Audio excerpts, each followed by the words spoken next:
Hey, what's up YouTube? We're back in here, I meant to say. Let's upgrade this as a... Ooh, I need this. And I want to go to the forgery, right? Yes, please. We're gonna clear this ourselves right now. Welcome back to... I literally am recording this as we left off. And today, I guess as a theme of the video, let's talk about spending in gacha games. Shouldn't you? Any arguments for, against it, whatever I can think. Current resonator level is lower. I'm gonna attempt it. I'm not sure if I'll be able to do it, but I know I'm a bit underleveled from those characters.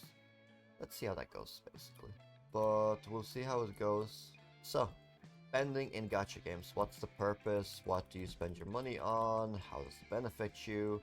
So normally gacha games have you spending money in a couple of ways. First one is the big and obvious one. It's all the different characters. Ooh, Jesus Christ. That hurts, sorry. That didn't really go my way when it comes to the talking part.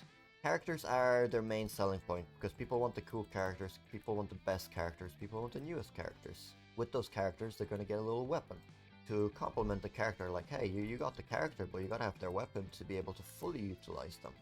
Oh, next, you can get multiple versions of the same character to make them better. Their ascensions, for example. Oh, but you gotta upgrade your character. For that you need energy. Oh, you want energy? We give it to you for free, but a limited amount every day. You want a bit more energy? Sure, we can arrange that. I'll get you more energy, that's not a problem. You can buy it from me. I'll give you some free ones here and there, and I'll let you, like, recover it over time. But you want to progress fast, you have to give me money. Like, okay, next you have to build the characters, which have the materials and this and that. And you're using your energy, you're grinding, getting materials. Oh, but by the way, certain skills on a tree require a more of a premium material. We'll give it to you, yeah, of course, but if you want more, you can buy it in the shop after you do the pulls, because we give you a currency for the pulls. So we reward you for pulling, so you can upgrade your characters. Like, okay, I got that. Where does it stop, basically? Everything in gacha games for spending is mainly to make your fun faster. That is what you're essentially paying for. If it's not a character, it's to make your fun faster. How do you make your fun? What's fun in gacha games? Big numbers, quick clearing, not dying all the time because your characters are underpowered. So that's where they kind of get you, in my opinion. They have all of these parts of the game that this is for WoA, Genshin, HSR, ZZ, whatever. Every part you are able to do for free. Sure. But if you want to maximize your fun, we can help you through a little bit of monetization. So it's your choice in a sense, but a lot of people get stuck in that trap because it is very easy. They make it very easy to buy the currency. If you are on Apple and on the phone, it's literally one click of a button. They will throw always something for you to be able to buy. One of the first things you sometimes log in might be a new bundle or a new package or a new whatever. And they're like, hey, you will need at some point to realize to maximize your fun that you need to give us money. That's kind of what they're saying, basically. People are able to play for free, but it will just cost them their time instead. So you are paying one way or another for gacha games. The nice thing about gacha game though is it's usually people who play it like that slow progression reward, and they feel they're building their account and they're building something. And they feel that their effort and time is rewarded because over time you can see your characters getting better, which is nice. But if you're someone who plans to have more characters and you like collecting them all and you want this and that, and you want to build them and you want to play them consistently, taking your time is against you. Because just because you've built the characters and you're building them free to play and it's taking your time, oh, I was meant to restart that, sorry. By the time a new character comes out, you might not have your previous character built and you're falling behind because it's inefficient to be maxing multiple characters at once, normally, in these type of games. And if you focus on the one character, you max them out to the point you want them, and another character comes out, but you haven't finished maxing them and you jump to the next character and focus on next character, then the next character releases. So these are ways, I guess, these type of games get you when it comes to spending the money. It's a very big, you don't have to, but you will be feeling like you're missing out. That's kind of where they get you. If we look at the store as an example, even this is very common for all the stores. Let's look for the recommended. So recommended is what they really want you buy on a regular basis, which is, for example, in here, I believe these are the skins, right? So it's just the outfit for 2,480 of the currency. If we look, that's the same currency. So without the bonus is close to 50 euro, right? Right, just for a skin. I don't know if you get the character. Originator outfit, avatar. Next one. And these are just the skins. Next are the subscriptions. So this is what they are giving to you. Look how much I will give you for such little money, but you have to come in every day. You have to log in every day, do this every day, but it's only a $5. It's only a $5. Look how much value you get over time. The reason this is in every single gacha game is because the longer you play a game, the longer the chance you have of spending your money. Because you're doing everything you can, you might max out everything you can, and then what's there left to do? Spend money. If you play the game long enough and you realize you're not having the same fun, you might buy something just to increase your fun. Because it gives that little, like, I guess, hit of spending, same way some people are addicted to shopping. So this is one way to get you to spend the money. Bundles are, in my opinion, just another way of saying purchases in this case scenario. It's the same thing at the end of the day, just with smaller, I guess, denominations. With all these, this is better value, you should get this is limited, blah. Standard ones, which is again a little bit less, and they give you limited amount per week. And you're like, oh, but this is very cheap, I can get it, it's per week, easy. Then you get it next week, and then you get it next week, and then you get it next week. And all of a sudden this 120 turns into 6,400, which is 100 euro. You're like, and you don't even realize it. New voyage, just all the same things basically. Oh, we got a free one. Cool, let's take them. I'll take free ones. Awesome. Outfits is back to the skins again. This is nothing literally but skins. This is a normal practice. I think skins are fair, and I don't think it's wrong to charge a ridiculous amount for skins if you have a good skin quality, because skins are completely optional things. You don't need them at all. You don't need skins to have fun. Do you need pulls to have fun in these games? Yeah, basically, because you want the characters have fun. Maybe you have the one character you really want. So, after you do the pulls, they reward you for pulling with all of these currencies. This helps you speed up the game. This helps you have more fun. So they reward you for spending money, basically. Then in purchases, you have the limited bonuses. I don't know if it's once, get double amount first top up. So, this perceives you as double value because you're like, oh, I'll spend it just once and I'll get it.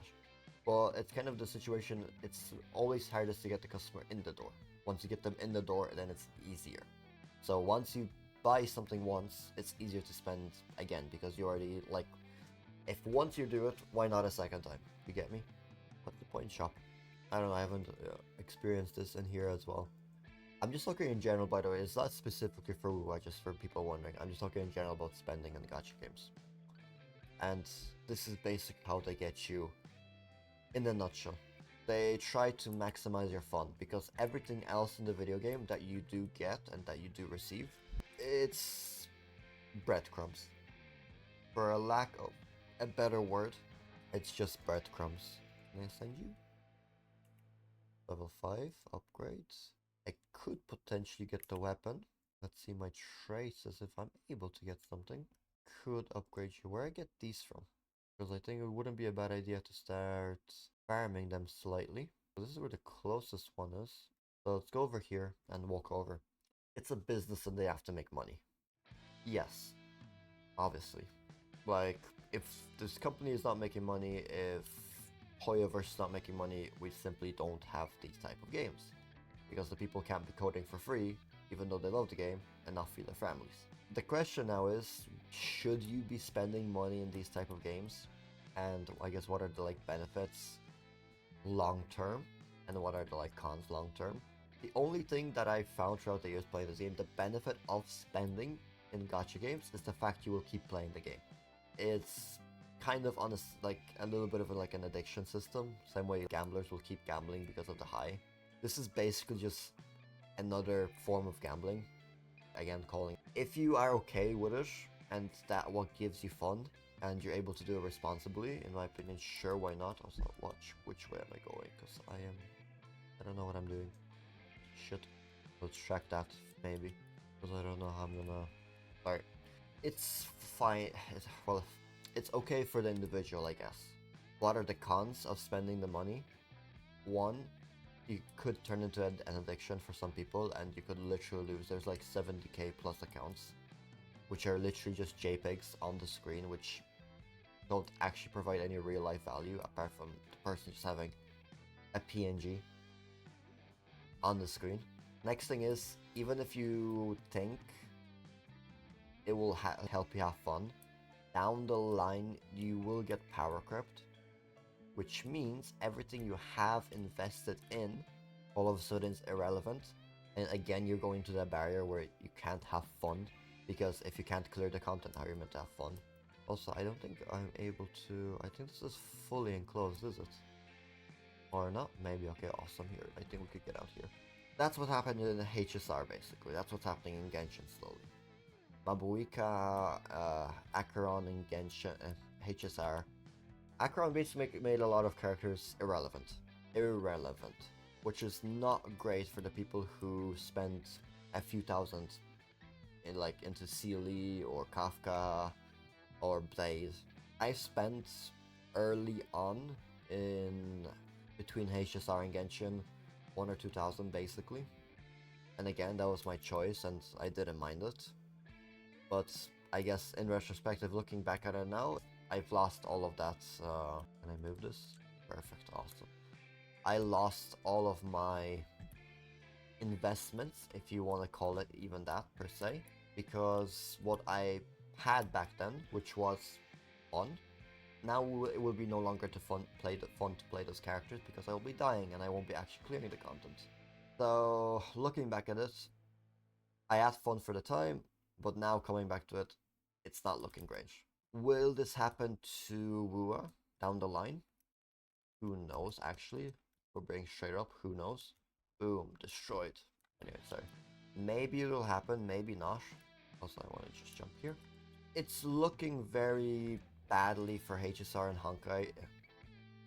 HSR and Genshin, because they really accepted that fact and they're not doing anything about it basically, because it makes them money. Next thing is, how long will you be playing the game? That's another question some people have to just ask themselves, because if it's worth spending or not. This is what in my first video I said, I'm gonna play this game free to play, apart from just the daily login, because the only reason I get the daily login is to force myself onto the game basically. Even though, because some days I don't want to play the game. Even same thing in Smite before. Smite is a bad example because I didn't actually buy anything, but like I forced myself on the game once a day just to have my longevity. Even though I didn't want to play it today, I played minimum one match. I'm gonna figure out how I'm meant to approach this, because I don't know how to get up there. There could be a specific way. Anyways, I might just go towards the thingies. Oh my god, look at how sick this is. So I will use that Fiverr basically as a trial and finish the battle pass as a trial to see if it's manageable for me between this and my other games. If I can, we'll see down the line. But at the current moment, I haven't bought anything and I'm not planning to buy anything. Claim all of this as well. It can be very addictive for some people in these type of games, because again, you have also the like bad side of the gacha community. What do I mean by the bad side? The people who like ruin their reputation for everyone else, which is like essentially the gooners. So some people could be even addicted purely to that. Let's find the howlers. What? Oh no, okay, I was like, did I really just went to the wrong place? Sorry, I was doing for the traitors. Cool. Which they kind of ruined their reputation, I guess, for us. Oh, why did I do? I don't know what I did. Oh, I'm back here. Never mind. And At that point, we're talking a more of an unhealthy addiction and an unhealthy way of spending. Because they're spending for one reason only and just have female characters, or maybe it's the opposite, it's just female spending to have male characters. Which then also ruins like the reputation for like these being like normal games. Because like Genshin is a really good game, ignoring some of the community and ignoring a lot of the monetization. If you will get rid of those, the game is really cool and really sick. The story was at a good course, maybe not anymore, depending what they make of it, I guess. But there are certain aspects of the game that simply get ruined because of others. But that's like every single community ever. So, should you be spending money in gacha games? This is a question for the individual. There's no like answer to this, I guess. My recommendation for people is, if you are not planning to do something around the game more than just log in once or twice a day and play, no, you shouldn't. You shouldn't fall into the FOMO trap. You shouldn't, because it's not worth it long term for yourself. That's my honest opinion on that. If you're someone who plays the game and you play it actually on a regular basis and you have hundreds of hours in it, I don't think it's a bad idea to support the company because of the amount of entertainment you have already received. As a new player, I'd put in some hours first into the game before spending, and I think that's a good like advice for anyone ever playing. Also, Jesus Christ, I'm actually have to go back here. Okay, because that way you at least know what you're getting yourself into, the game you're playing, and you know if it's worth your time. It's similar to the, I guess, argument some people are saying that GTA 6 costing, I think it's rumored to be €100 is like a joke and it shouldn't be normalized, which I do understand, but comparing the cost of the game and comparing the value you actually get from a game, €100 or dollars is not a bad price. Again, I always do the comparison. If you go to the cinema and watch one movie, that could cost you probably a ticket €20 to €30 for 1 or 2 hours of entertainment. Having 4,000 hours of entertainment for €100 is pretty good value in my opinion. Also, I'm really dying here. Jesus Christ. I'm getting destroyed here. Yo, this is what happens when your character's under-leveled. Yo. Yeah, I'm doing a very bad... This is bad for me. Maybe this is gonna help. A little bit. Oh my god, will I clutch this? Will I? Sorry, I'm just really focused on clutching this, potentially. Getting that healer up there. Oh my god, it's bad. This is bad. This is very bad. Oh my god. Oh my god. I can't heal. I still can't heal. Come on, quick, quick, quick, quick, quick, quick. Sorry. Oh my god, because I am under-leveled. Oh my god, the skill. The skill to pay. Oh no. Come on. No way. I don't know what's gonna happen here. Oh my god, okay. Anyways, sorry. I got really excited there. This is kind of cool. And doing the perfect dodges as well, which is insane. Is that it? Did we get him? Did we get him? Yo, we got him. This is sick. Relax, buddy. But yeah, make an educated call how long you're going to be playing the game and what is the actual value of what you're spending for. I wouldn't be supporting bad practices. I wouldn't be buying multiple characters throughout a patch, even though you really want those PNGs. I know I'm guilty of it as a will in HSR, but as a new player, I remember I'm talking this as a new player, don't get in the habit of doing it, because that just promotes that behavior to like Hoyoverse, which we simply just don't want long term. If a small percentage of the player base does it, they might do it and just have them there as an option, but if everyone does it, they're going to be even more bold with it. And ultimately, it comes down to what is your priority as a person and if you want to spend money in the games. I don't recommend new players who just got the game, feel pressured, spend money because they're feeling they're behind. That's one reason I stopped playing Genshin a lot, because it just never felt enough. And like you guys can be saying, oh, it's down to you and it's just your fault, everyone else plays it, blah blah blah. But it's discouraging as a new person to have so much content and then feel to miss out, especially back then when like you had to wait a year or longer for certain characters to come back. And then if you're free to play and you grind and you don't either way get enough because the pulls are so not inconsistent, but like you're not even guaranteed to the character you want, even though you've saved so much pulls throughout the updates. You kind of are forced to buy it in a sense. I don't like that practice. All three games in their own right I think are decent games and they're good games. I just think Hoyoverse is a more scummier way of approaching to monetizations. And then it's your choice if you follow it into or not, because at the end of the day, it's a game. If you're having fun, you're having fun. Always prioritize on that basically when playing the video games. Just make more educated calls when it comes to spending your money, because the more newer accounts, because they probably have statistics to track everything, the more newer accounts just spend and start the whaling process, the more it reinforces their like scummy behavior. If only a very small percentage of the population will do it, they might continue it, but they might shove it more in their face, if that makes sense, hopefully. But there is, in my opinion, overall, and again, this goes for any video game out there, spend your money on what you think you're gonna have fun with and what you think is value for yourself. But you have to keep in mind that at some point in the time and the lifetime of the game, every single game will shut down at some point. Maybe I'm wrong and maybe they're gonna do like lifelong games that will never shut down certain servers or shit like that. But at a certain point, every game will come to its like full stop in a sense.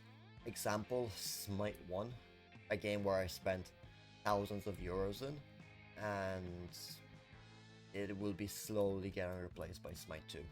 There will be a point that either the Smite 1 servers will shut down, or there will be a point that Smite 2 fully overtakes Smite 1.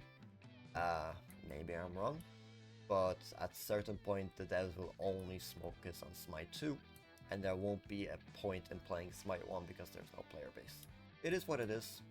I don't regret spending the money because I had over probably 10,000 hours worth of fun in that game, and looking like at a life, like a lifespan, there's not much things that can give you 10,000 hours worth of fun, or like a couple of thousands in a sense. Maybe certain tools or whatever, or a computer in a nutshell, but I mean like just pure entertainment wise. I guess even if I spend like a couple of thousand in going to the cinema, I still wouldn't reach the same amount of hours, if that makes sense. But it is what it is. Things come and go. Same way if you would invest into like say club, for example, and you go training, as an example, volleyball, and that's the only volleyball club in your town. You spend so much money on the equipment and getting in there, blah blah blah, your backpacks, your shorts. It can close down and that's it. Yes, you can move towns, but the same way you can move to a new video game. So just make educated guesses. That's the whole outcome. Educated guesses, educated decisions when it comes to spending your money.